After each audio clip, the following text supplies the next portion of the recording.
Hello students, welcome to all of you on this very bright and result ensuring platform of Science World and Sri Science Academy. This is your biology mentor Dr. Rajesh Tiwari. Student पिछले classes में हम लोगों ने linkage and crossing over की बात किया था.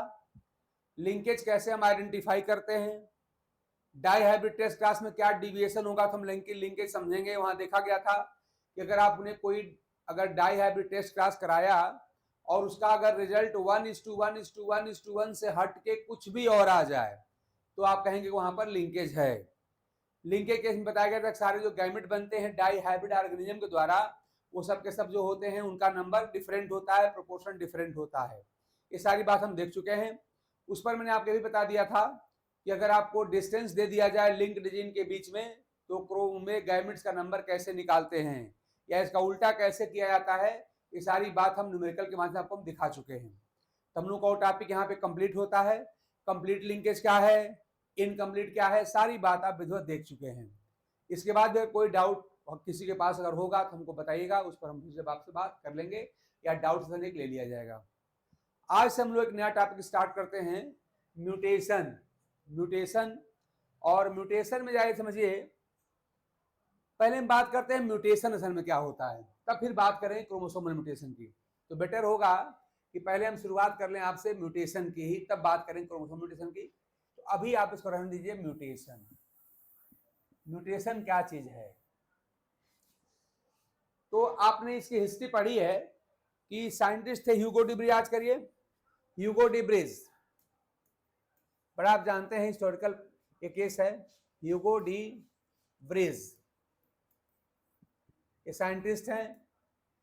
Plant कौन सा था आपने पढ़ा है, इवनिंग प्रिमरोज था ना. प्लांट जो था वो इवनिंग प्रिमरोज. प्लांट है इवनिंग प्रिमरोज.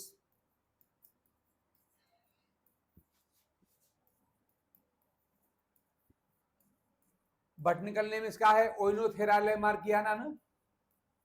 ओइनोथेरा लैमार्कियाना.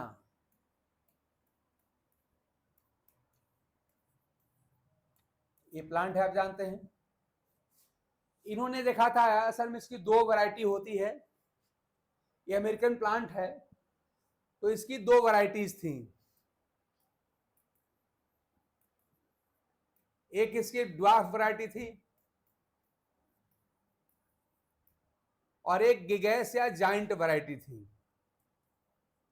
गिगैस या जाइंट, बड़े आकार का जाइंट वैरायटी. अब देखिए इसकी डिस्कवरी होती कैसे है. तो ये सब हिस्टोरिकल बैकग्राउंड है. म्यूटेशन डिस्कवर्ड बाय, अगर क्वेश्चन आता है डिस्कवर्ड बाय या टर्म गिवन बाय तो आप इसी साइंटिस्ट का नाम लेंगे. आपका आंसर होगा ह्यूगो डी ब्रिज. ठीक, ह्यूगो डी ब्रिज आप एक जगह और पाते हैं. मेंडल्स लॉज की जो रीडिस्कवरी होती है, आप जानते हैं कि मेंडल ने जो लॉज दिए थे मेंडल के लाइफ में उनको कोई रिकॉग्निशन नहीं मिली थी. आप सब जानते हैं उनको कोई प्रशंसा नहीं मिली थी. बाद में आप जानते हैं कि तीन अलग अलग साइंटिस्ट थे, Hugo de Vries, Karl Correns और टी शेरमार्क. इन लोगों ने मेंडल्स लॉ की रीडिस्कवरी की थी. तो Mendel's law was rediscovered by, ये भी आपके एग्जाम का पॉपुलर क्वेश्चन है. Mendel's laws were rediscovered by, तो आपका आंसर था एक तो यही है, ह्यूगो डी ब्रिज हैं, एक है कार्ल कोरेंस और एक है टी शेरमार्क. तो उन तीनों में से एक साइंटिस्ट आपके ह्यूगो डी ब्रिज साहब हैं. बड़े फेमस साइंटिस्ट हैं, बड़े ऑनेस्ट पर्सन थे. इन्हीं के इफर्ट से तो मेंडल के लॉज की रीडिस्कवरी के बाद मेंडल को फादर ऑफ जेनेटिक्स की क्रेडिट दी गई थी, अदरवाइज उनको क्रेडिट ना मिल पाती. तो इस तरह से आप याद रखिएगा. अब देखिए इन्होंने क्या किया, ये सब हिस्टोरिकल बैकग्राउंड है. Discovered by Hugo de bridge, term mutation was given by Hugo de bridge. Plant किस प्लांट पे देखा गया था, तो आपका आंसर है इवनिंग प्रिमरोज या ओइनोथेरा लैमार्कियाना. अमेरिकन प्लांट है. इसकी दो वैरायटी थी, ड्वार्फ और गिगैस यानी जाइंट वैरायटी, बड़ी वैरायटी. यानी ये प्लांट छोटे छोटे थे, ये प्लांट काफी बड़े बड़े थे. अब देखिए इसकी डिस्कवरी होती कैसे है. यहाँ पे हुआ ये था कि यहाँ पे 60 मान लिया हमने कहा चलो यहाँ पे 1.5-2 फीट के प्लांट है, इस तरह से मान लिया, इसे प्लांट है ना. मान लीजिए कहा जाए 60 वैरायटी प्लांट हैं, 60 वैरायटी प्लांट, छोटी वैरायटी के प्लांट हैं।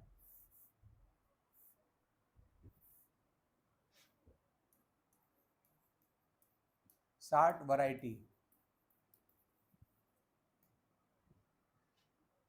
प्लांट।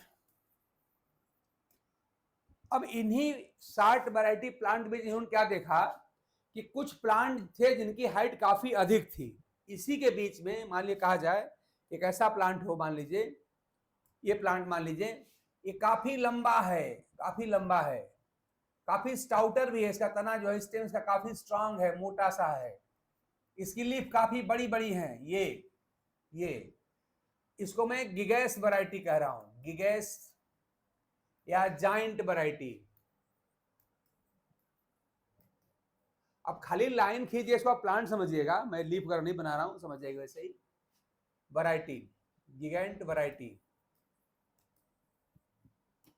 अब देखिए इसकी विशेषता क्या थी, जान लीजिए, वेरी टॉल, बहुत लंबा लंबा था, स्टाउटर स्टेम, स्टेम बड़े मजबूत थे, तने इसके बड़े मजबूत थे, वाइडर लीव्स, बहुत चौड़ी चौड़ी पत्तियां थी, ये सब था। तो बाकी सारे प्लांट थे छोटे छोटे थे, उनकी लीव्स काफी नैरो पतली पतली पत्तियां थी, तने उसके बड़े कमजोर थे। उन्हीं के बीच में कुछ प्लांट काफी लंबे हो गए। तो उन प्लांट के बारे में क्या बताया गया कि उनकी जो है वेरी काफी लंबे थे, इनका स्टेम काफी मजबूत था, स्टाउटर स्टेम मतलब मजबूत, और पत्तियां काफी चौड़ी चौड़ी थी। इसी को उन्होंने जाइंट वैरायटी या गिगैस वैरायटी कहा है। गिगैस मतलब होता है काफी बड़ा, हिंदी में कहते हैं दैत्याकार, तो दैत्याकार मत समझिए, जाइंट मतलब काफी बड़ा, इसका कैरेक्टर था। अब इन्होंने क्या किया, आगे क्या करते हैं कि जाइंट वैरायटी प्लांट का लेते हैं, जाइंट वैरायटी लेते हैं, इसका सीड लिया इन्होंने, सीड लिया, इसको बो दिया, तो अगली जनरेशन में जो प्लांट मिलता है वो भी जाइंट वैरायटी का ही मिलता है। यहां भी इनको जाइंट वैरायटी का ही प्लांट मिला, वैरायटी प्लांट। इन्होंने फिर इसका भी सीड लिया और फिर इसको बो दिया, तो अगली जनरेशन फिर वही लंबे लंबे प्लांट मतलब जाइंट वैरायटी के ही प्लांट मिले, ये प्लांट मिले। यही एक्सपेरिमेंटल ऑब्जर्वेशन है ह्यूगो डी ब्रिज का, और यही वो एक्सपेरिमेंट है, यही वो हिस्टोरिकल एक्सपेरिमेंट है जिससे म्यूटेशन की डिस्कवरी हुई थी। अब देखिए इसमें क्या आपको दिख रहा है, यहां जो क्या दिखा इनको कि यहाँ पे 60 एवरेज हाइट वाले छोटे छोटे प्लांट थे, इन्हीं के बीच कुछ प्लांट काफी बड़े हो गए। तो एक बात ध्यान दीजिए, इस बड़े प्लांट को, जाइंट प्लांट को जाइंट होने में, काफी बड़ा होने बहुत लंबा टाइम नहीं लगा था। जितने टाइम में छोटे प्लांट 1.5-2 फीट हाइट के पहुंचते हैं, उतने ही टाइम में ये लंबा प्लांट जो है 7-8 फीट का हो गया था। यानी ये जो ऑब्जर्वेशन है, जो आपको वेरिएशन दिखाई पड़ा है, कैसा है, एकाएक दिखाई, एकाएक प्रकट होता है। यानी हम यहाँ पे एक टर्म यूज करने जा रहे हैं कि जो यहाँ पे वेरिएशन दिख रहा है, जो डिफरेंस दिख रहा है कि 60 वैरायटी के बीच कुछ प्लांट काफी लंबे लंबे हो गए हैं, उनके स्टेम काफी मजबूत स्टाउटर हो गए हैं, उनकी पत्तियां काफी चौड़ी हो गई हैं। तो ये जो ऑब्जर्वेशन दिखाई दे रहा है, ये जो वेरिएशन दिखाई दे रहा है, वो क्या है, वो सडनली अपीयर्ड। ध्यान दीजिए, पहला बात क्या है कि ये जो वेरिएशन कैसा है, सडनली अपीयर्ड है, ये सडनली अपीयर्ड है, एकाएक उत्पन्न हुआ है। दूसरी क्या विशेषता है कि जो यहां पर चेंज दिखाई दे रहा है कि एवरेज हाइट वाले प्लांट के बीच काफी लंबा प्लांट यहां अपीयर हो गया है, तो वो जो वेरिएशन है, जो डिफरेंस है, क्या है, ये एक्सटर्नली विजिबल है, साफ साफ दिखाई पड़ रहा है। ये क्या है, एक्सटर्नली विजिबल, ये साफ साफ दिखाई पड़ रहा है कि ये छोटे प्लांट हैं, ये बड़े प्लांट हैं, ये नैरो लीव्स हैं या ये वाइडर लीव्स हैं, ये थिन एंड स्लिम स्टेम है, ये स्टाउटर स्टेम, सब दिखाई पड़ा, साफ साफ अंतर दिखेगा, दिखाई पड़ा। तीसरी बात आप क्या देख पा रहे हैं कि ये जो हमारा जाइंट वैरायटी का प्लांट है, इसके सीड को बोने पे फिर नया आपको जाइंट वैरायटी यानी लंबा प्लांट ही मिलता है।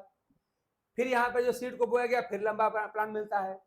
यानी जो यहाँ पे चेंज हुआ है, जो सडन चेंज हुआ है वो क्या है, अगली जनरेशन में जा रहा है, और अगली जनरेशन में जो चेंज आता है उसे क्या बोलते हैं, उसे बोलते हैं हम लोग हेरिटेबल, यानी हेरिटेबल ये चेंज है, हेरिटेबल ये चेंज है। तो आप क्या कर सकते हैं, यहाँ जो चेंज है वो कैसा है, जो चेंज है इसके बारे में आप क्या कह रहे हैं, यहाँ चेंज जो है वो पहला पॉइंट ये सडनली अपीयर्ड है, दूसरा पॉइंट ये चेंज बाहर से दिखाई दे रहा है साफ साफ, और तीसरा पॉइंट क्या, ये चेंज जो हुआ है अगली जनरेशन में जा रहा है। और इन्हीं 3 कैरेक्टर वाले इवेंट को ब्रिज साहब ने म्यूटेशन कहा था, याद रखिएगा। यही 3 जो इवेंट हुई, क्या इवेंट हुई, चेंज हुआ जो एकाएक हुआ, वो चेंज जो हुआ बाहर से दिखाई दे रहा है, वो चेंज अगली जनरेशन में जा रहा है। तो बस ऐसे ही चेंज को क्या कहा गया, म्यूटेशन कहा गया। तो बस यही म्यूटेशन है, इन्हीं तीनों को एक साथ आप जोड़ दीजिए, आपका म्यूटेशन हो जाएगा। कौन सा म्यूटेशन, ब्रिज का म्यूटेशन। जो फादर आप जानते हैं म्यूटेशन है, pioneer in the field of mutation है, जो म्यूटेशन के डिस्कवरर हैं और जिन्होंने म्यूटेशन टर्म भी दिया था। तो इनके हिसाब से हम क्या कहेंगे, म्यूटेशन क्या चीज है। अब इन्हीं तीनों को एक साथ जोड़ दीजिए, हो जाएगा डिफिनेशन ऑफ म्यूटेशन। ठीक, क्या होगा, सडनली अपीयर्ड चेंजेस, ध्यान दीजिएगा, इन्हीं तीनों को हम एक साथ लिखने वाले हैं, suddenly appeared changes, suddenly appeared, appeared कह सकते हैं, अपीयरिंग कह सकते हैं, अपीयरिंग, एक्सटर्नली विजिबल, बाहर से दिखाई दे, एक्सटर्नली विजिबल, एंड हेरिटेबल, अगली जनरेशन में वो जाए भी, जो चेंज हुआ, हेरिटेबल चेंजेस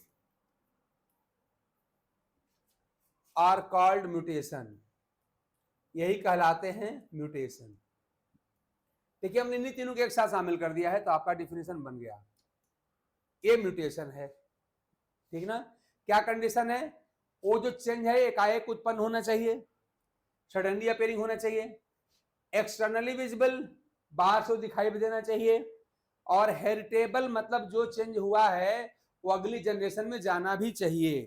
तो इस तरह के चेंज को हम कहते हैं म्यूटेशन। ये म्यूटेशन की आपकी डिफिनेशन हो गई। ये म्यूटेशन का आपका हिस्टोरिकल बैकग्राउंड हुआ, किस साइंटिस्ट ने किया, किस प्लांट पे किया, क्या ऑब्जर्व कैरेक्टर थे, सारी बात हो गई। और आप जानते हैं यहाँ से एक क्वेश्चन आपको मिल जाता है, बड़ा आसान सा बात, कुछ है नहीं इसमें। अब देखिए बाद में क्या हुआ, बाद में साइंटिस्ट लोग ये जो ब्रिज का म्यूटेशन है, जो ब्रिज का स्टेटमेंट है, इससे लोगों अपना क्या किया, अपना इनके ओपिनियन में वेरिएशन आने लगा। तो आज का जो साइंटिस्ट कहता है, ध्यान दीजिएगा, आज का साइंटिस्ट कहता है कि नहीं ये म्यूटेशन नहीं है।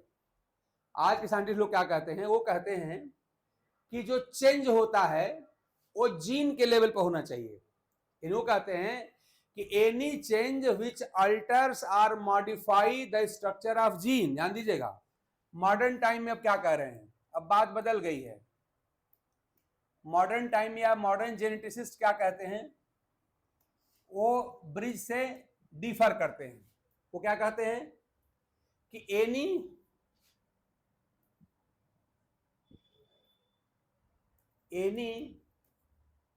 चेंज या एनी इवेंट कह लीजिए, बल्कि एनी इवेंट जो क्या कर दे, जो जीन के स्ट्रक्चर को बदल दे अथवा मॉडिफाई कर दे। एनी इवेंट विच अल्टर्स, बदल दे, और मॉडिफाइज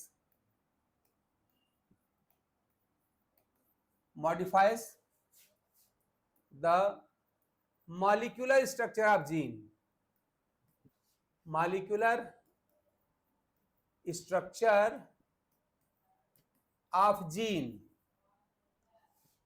यानी ऐसी कोई भी इवेंट जो क्या कर दे, जीन मतलब हो गया डीएनए का सेगमेंट, जो डीएनए के स्ट्रक्चर को बदल दे, उसको मॉडिफाई कर दे। और एक बात और, ये जो मॉडिफिकेशन हो इसका इफेक्ट दिखाई पड़े कोई जरूरी नहीं है। ब्रिज ने क्या कहा, इफेक्ट एक्सटर्नली विजिबल होना चाहिए। और ये लोग क्या कहने वाले हैं कि whose effects may or may not be externally visible, वो भी जोड़ के दिखाया साहब।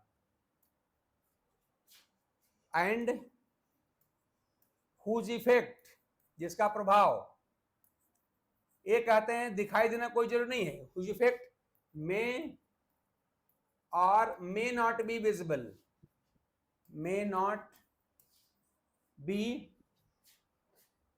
visible from external side, बाहर से दिखाई पड़ भी सकता है और नहीं भी दिखाई पड़ सकता है। अब जा देखिए मॉडर्न जेनेटिसिस्ट का क्या व्यू है और किस मामले में डिफर कर रहा है ब्रिज साहब से। ये क्या कर रहे हैं, ब्रिज ने क्या कहा था, ब्रिज ने किसी क्रोमोसोम और जीन की बात किया ही नहीं। वो क्या कहते हैं, सिंपली क्या है, कोई कैरेक्टर में बदलाव हो जाए, वो बदलाव एकाएक उत्पन्न हुआ हो, जो बाहर से दिखाई भी दे और अगली जनरेशन में जाए भी, उसको म्यूटेशन कहा था ब्रिज ने। ये देखिए मॉडर्न वाले क्या कह रहे हैं, एनी इवेंट, कोई घटना जो बदल दे, विच अल्टर या मॉडिफाई, जो बदल देती हो, परिवर्तित कर दे किसको, the molecular structure of gene, gene के मॉलिक्यूलर स्ट्रक्चर को बदल दे। शॉर्ट में कहो तो जीन के स्ट्रक्चर को बदल दे। और फिर क्या कर रहे हैं, हुज इफेक्ट, जिसका प्रभाव क्या हो, मे और मे नॉट बी, दिखाई दे भी सकता है, विजिबल फ्रॉम एक्सटर्नल साइड, मतलब बाहर से दिखाई दे भी सकता है और नहीं भी दिखाई दे सकता है, इसको कहते हैं म्यूटेशन। तो जो मॉडर्न जेनेटिसिस्ट हैं म्यूटेशन को कैसे डिफाइन करते हैं कि ऐसा कोई घटना, ऐसा कोई चेंज जो क्या कर देता है, जो डीएनए के स्ट्रक्चर को बदल दे या जीन की स्ट्रक्चर को बदल दे, चाहे उसका प्रभाव बाहर से दिखाई दे चाहे मत दिखाई दे, उसे कहा जाता है उसे म्यूटेशन कहा जाता है। अब बात यहां हो गई, ध्यान दीजिए, यहां क्या है, इसको आप म्यूटेशन कह देंगे, ठीक है, लेकिन म्यूटेशन टर्म किसने दिया था, म्यूटेशन की सबसे पहले डिस्कवरी किसने किया था, तो कौन है वो साइंटिस्ट, ब्रिज साहब हैं। तो आप तो भाई बाद में आ रहे हैं, तो क्या पहले वाले को खत्म कर देंगे आप, नहीं, खत्म नहीं कर सकते, अपने साइंस में ऐसा नहीं होता। आप जानते हैं कि जो हमारे प्रीडिसेसर्स हैं, जो हमारे फील्ड के जो पायोनियर्स हैं, उनकी छोटी से छोटी कंट्रीब्यूशन को भी रिकॉग्नाइज किया जाता है, उसको रेस्पेक्ट दिया जाता है, यहाँ पे उसको बर्बाद मतलब खत्म नहीं किया जाता। तो क्या किया गया, कह दिया गया कि ये जो मॉडर्न जेनेटिसिस्ट लोग हैं जिसको म्यूटेशन कह रहे हैं, तो उनके म्यूटेशन को जीन म्यूटेशन कह दिया गया, जीन म्यूटेशन या पॉइंट म्यूटेशन कह दिया गया, जीन या पॉइंट म्यूटेशन, ठीक है ना। और जो ब्रिज का म्यूटेशन था वो सिंपल या तो म्यूटेशन कहलाता है या क्रोमोसोमल म्यूटेशन कहलाता है, ध्यान दीजिएगा। अब जो मॉडर्न जेनेटिसिस्ट कह रहे हैं, क्योंकि इनकी सारी की सारी बातें कहां लेवल पर हो रही हैं, जीन के लेवल, देखिए क्या कर रहे हैं, जीन के लेवल पर हो रही हैं, इसलिए इन मॉडर्न जेनेटिसिस्ट का जो ओपिनियन है म्यूटेशन के बारे में, इस म्यूटेशन को कह दिया गया ये जीन म्यूटेशन है या पॉइंट म्यूटेशन है, ठीक।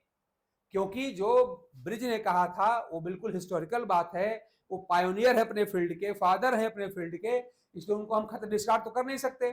तो थोड़ा दोनों में डिफरेंस दिखाने के लिए इन लोगों के म्यूटेशन को जीन म्यूटेशन कह दिया गया।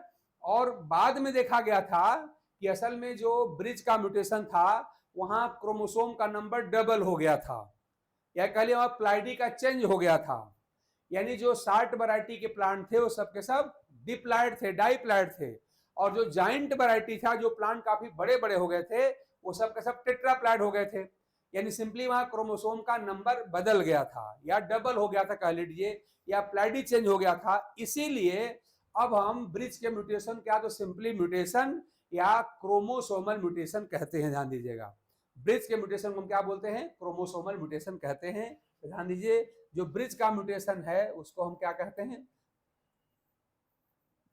जो ब्रिज का जो म्यूटेशन है, ब्रिज का जो म्यूटेशन है, म्यूटेशन उसे क्या कहते हैं, उसे हम कहते हैं क्रोमोसोमल म्यूटेशन, क्रोमोसोमल म्यूटेशन कहा जाता है। और जो मॉडर्न साइंटिस्ट लोग हैं उनका म्यूटेशन क्या है, जीन म्यूटेशन या पॉइंट म्यूटेशन है। तो मेरा ख्याल है कि म्यूटेशन का जो हिस्टोरिकल बैकग्राउंड था उसको आप समझ गए, उसको किसने दिया था, ब्रिज ने दिया था, कौन सा प्लांट था, तो आप जानते हैं ओइनोथेरा लैमार्कियाना या इवनिंग प्रिमरोज प्लांट था, अमेरिकी वैरायटी का प्लांट होता है, उसमें आपने ही देखा था कि छोटे छोटे प्लांट के बीच एकाएक कुछ प्लांट काफी लंबे लंबे हो गए थे, लंबाई काफी बड़ी हो गई थी, और आपने क्या कहा, फिर कहा इनके तने काफी मजबूत हो गए, स्टाउटर हो गए थे, उनकी लिप्स काफी वाइडर हो गई थी। ऐसे वैरायटी को नाम दिया गया था जायंट वैरायटी। ठीक, और उसी को उन्होंने क्या कहा था, ब्रिज ने म्यूटेशन कहा था। 3 बात उसमें शामिल किया था कि वहां पे जो बदलाव, जो चेंज है, एकाएक उत्पन्न होना चाहिए। सारी बात हमने आपको लिख दिया था, अगर आप देखें, अगर यहाँ पे सारी बात लिखी हुई है। तो सडनली अपीयर्ड, वो चेंज होना चाहिए, वो बाहर से दिखाई पड़ना चाहिए, और क्या होना चाहिए, हेरिटेबल, मतलब अगली पीढ़ी में जाना भी चाहिए। तो इन सारे तीनों कैरेक्टर को मिला के म्यूटेशन की डिफिनेशन दी गई। ये सारी बात डिफिनेशन म्यूटेशन की है। और ध्यान दीजिए, बाद में देखा गया कि असल में यहाँ जो बदलाव हुआ था, यहाँ पर ओइनोथेरा लैमार्कियाना में जो छोटे प्लांट थे, ध्यान दीजिए, जो छोटे प्लांट थे ना, ये सब के सब जो 2n थे, डिप्लॉयड थे, और बड़ा वाला कैसा था, 4n हो गया था, टेट्राप्लॉयड हो गया था। तो बाद में जब एडवांस स्टडी हुई तो पता चला कि असल में जो ब्रिज का म्यूटेशन था उसमें प्लाइडी का चेंज हो गया था, डिप्लॉयड का टेट्राप्लॉयड हो गया था, क्रोमोसोम नंबर डबल हो गया था। उसी बेसिस पर अब ब्रिज के म्यूटेशन क्या बोलते हैं हम लोग, अब ब्रिज के म्यूटेशन कहा जाता है क्रोमोसोमल म्यूटेशन या प्लाइडी चेंज भी कहा जाता है। ठीक, अब इसके बाद से मॉडर्न साइंटिस्ट लोगों का क्या विचार है, तो क्या कहते हैं कि कोई ऐसी घटना जो क्या करते, विच अल्टर्स और modifies the molecular structure of gene, जो जीन के मॉलिक्यूलर स्ट्रक्चर को बदल दे। ध्यान दीजिए, क्रोमोसोम की कोई बात नहीं कर रहे हैं, सडनली अपीयर्ड की कोई बात नहीं कर रहे हैं, एक्सटर्नली विजिबल की कोई बात नहीं कर रहे हैं। क्या कर रहे हैं, कह रहे हैं जो जीन की संरचना को बदल दे। और आगे शर्त क्या डाल रहे हैं कि हुज इफेक्ट, जिसका प्रभाव मे और मे नॉट बी विजिबल।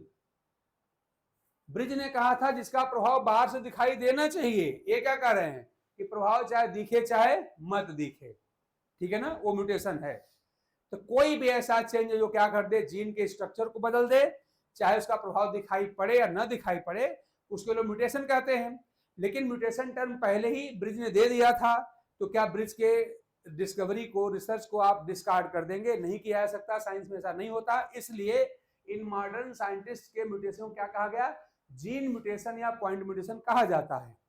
आप एक बात समझें, यहां कह रहे हैं कि हुज इफेक्ट मे और मे नॉट विजिबल। तो एक बात समझिए, जीन में या जीन के स्ट्रक्चर में बदलाव हो जाए, जीन म्यूटेशन हो जाए, और उसका तुरंत प्रभाव अगर दिख जाए, उसका इफेक्ट अगर दिख भी जाए, तो उसे हम लोग कहते हैं, हम लोग क्या कहते हैं उसको, हम लोग एक्सप्रेसिबल म्यूटेशन कहते हैं। आगे पढ़ा जाएगा, सब पढ़ा जाएगा। तो और ऐसे म्यूटेशंस जिनमें जीन का स्ट्रक्चर बदल तो गया, लेकिन उसका प्रभाव बाहर से दिखाई नहीं दे रहा है, उसे कहते हैं साइलेंट म्यूटेशन।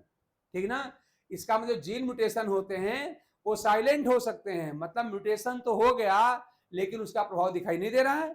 आपने क्या लिखा है, हुज इफेक्ट मे और मे not be visible from external side, प्रभाव दिखाई दे भी सकता है और नहीं भी दिखाई दे सकता है। तो जिनका प्रभाव नहीं दिखता है, जिनके चेंज के फॉर्म में कोई फिनोटाइपिक चेंज नहीं दिखाई देता, मॉलिक्यूलर स्ट्रक्चर तो बदल गई, जीन की स्ट्रक्चर बदल गई, जीन म्यूटेशन हो गया, लेकिन उसका प्रभाव फिनोटाइप पे नहीं दिखाई देता, ऐसे म्यूटेशन कहलाते हैं साइलेंट म्यूटेशन, पढ़ा जाएगा। ठीक ना, और जिनका प्रभाव दिख गया वो कहलाएंगे एक्सप्रेसिबल म्यूटेशन। यानी जीन म्यूटेशन हम देखेंगे साइलेंट भी होते हैं और एक्सप्रेसिबल भी होते हैं। तो आप ये बात मत समझिएगा कि जीन म्यूटेशन हो गया तो प्रभाव दिखाई दे, ऐसा कुछ नहीं है।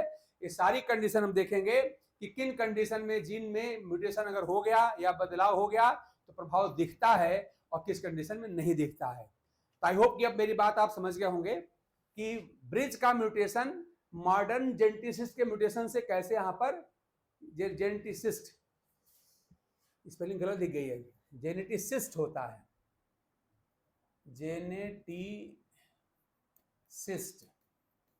से किस मामले में डिफर कर रहा है। तो ब्रिज का म्यूटेशन क्या है, कैरेक्टर के फॉर्म में है। क्या था, suddenly appeared, externally visible, heritable change, वो म्यूटेशन था। मॉडर्न लोग क्या कह रहे हैं, ऐसी कोई भी इवेंट जो डीएनए की स्ट्रक्चर को बदल दे, चाहे उसके इफेक्ट का हमको बाहर से दिखावा हो चाहे ना हो, उसे कहते हैं म्यूटेशन। तो दोनों में अब क्लैश हुआ, भाई दोनों म्यूटेशन कैसे हो सकते हैं। तो चूंकि वहां पर ब्रिज ने पहले म्यूटेशन वर्ड यूज कर दिया था, उसको बता चुके थे, इसलिए उनको जैसे का तैसे रहने दिया गया और इन लोगों ने अपने म्यूटेशन का नाम क्या दे दिया, जीन म्यूटेशन या पॉइंट म्यूटेशन, ठीक ना। और ब्रिज का म्यूटेशन रह गया ब्रिज का म्यूटेशन या क्रोमोसोमल म्यूटेशन, आगे चल के प्लाइडी चेंज इसको कहा जाता है। तो इस तरह से हमारे दो तरह के म्यूटेशन हो गए, कौन कौन से, जीन या पॉइंट म्यूटेशन और क्रोमोसोमल म्यूटेशन। तो मेरी बात आप ढंग से समझ गए होंगे। अब हम टॉपिक को आगे बढ़ा ले रहे हैं। देखिए अब आ जाइए अपने म्यूटेशन पर। तो म्यूटेशन जो है अब मैं बता चुका हूं कि ये दो तरह का होता है, इसमें कोई डाउट आपको होना नहीं चाहिए। एक होता है क्रोमोसोमल म्यूटेशन,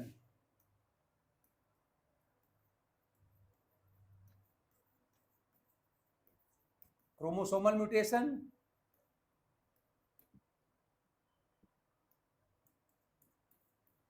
और एक होता है जीन या पॉइंट म्यूटेशन, जीन और पॉइंट म्यूटेशन। फिर क्रोमोसोमल जो म्यूटेशन होते हैं याद रखिएगा ये जो होते हैं ये भी दो तरह के होते हैं। क्रोमोसोमल जो म्यूटेशन है ये भी 2 टाइप के होते हैं। एक में क्या होता है, एक में क्रोमोसोम का स्ट्रक्चर बदलता है और एक में क्रोमोसोम का नंबर बदलता है। तो जिस म्यूटेशन में क्रोमोसोम का स्ट्रक्चर बदलता है उसे कहते हैं स्ट्रक्चरल चेंजेज इन क्रोमोसोम, उसे हम कहते हैं structural changes in chromosome.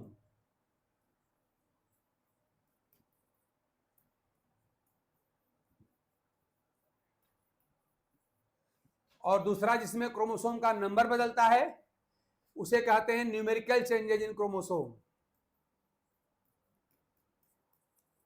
Numerical changes in chromosome. इसको हम लोग प्लाइडी चेंज भी कहते हैं, बड़ा इंपॉर्टेंट टॉपिक है अपने एग्जाम्स के लिए, प्लाइडी चेंज भी कहते हैं। अच्छा एक बात और आप समझिए, ये स्ट्रक्चरल चेंजेज इन क्रोमोसोम और न्यूमेरिकल चेंजेज इन क्रोमोसोम, इनको जो है याद रखिएगा, इनको हम कलेक्टिवली जो है क्रोमोसोमल एब्रेशन भी कहते हैं। ये टर्म भी बड़ा पॉपुलर है, क्रोमोसोमल एब्रेशन।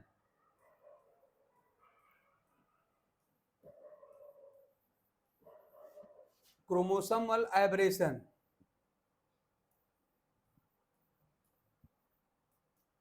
एब्रेशन भी कहते हैं। तो म्यूटेशन के लिए जो बात बताया था ब्रिज साहब ने, तो सार्मन बड़ी नॉर्मल सी सुपरफिशियल डिस्कवरी थी, वो सारी बात आप जानते ही हैं।